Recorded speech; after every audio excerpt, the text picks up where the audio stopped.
Engagement అయిన తర్వాత ఆహ్, కొన్ని డిస్టర్బెన్స్ అంటే నాకు కార్తీక్ కాదు డిస్టర్బెన్స్. ఇది థంబ్‌నెయిల్ ఎయకండి అబ్బా! లేదు ఇంక లేదు వేరేలాగా లేదు లేదు అవుతది. లేదు.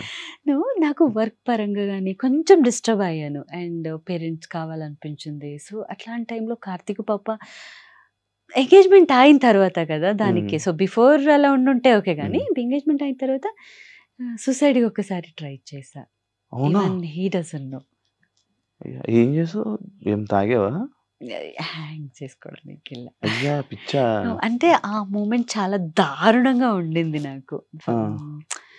జనాలు అదే నేను చెప్పాను కదా! నాకు హ్మ్. యాక్సిడెంటే కాలేదు.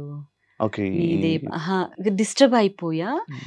అండ్ నేను ఎంగేజ్‌మెంట్ అయిన తర్వాత, ఈ పెళ్లయిన తర్వాత నేను ఈ లైఫ్‌ని నేను సర్వైవ్ చేస్తానా?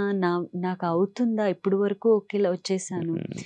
సో, ఇది అవుతుందా? లేదా? నాకు కార్తీకే బ్రేకప్ అయిందంట, తను వదిలేసాడంట, ఏదో ఒక థంబ్‌నెయిల్ ఏసారనుకోండి. హ్మ్. హ్మ్. వాళ్ళు లోపలుంది ఏం చూడరు. చూడు. కింద 100 డైరెక్ట్ నెగెటివ్ కామెంట్స్. వస్తది. వీళ్ళది కూడా ఇదేనా?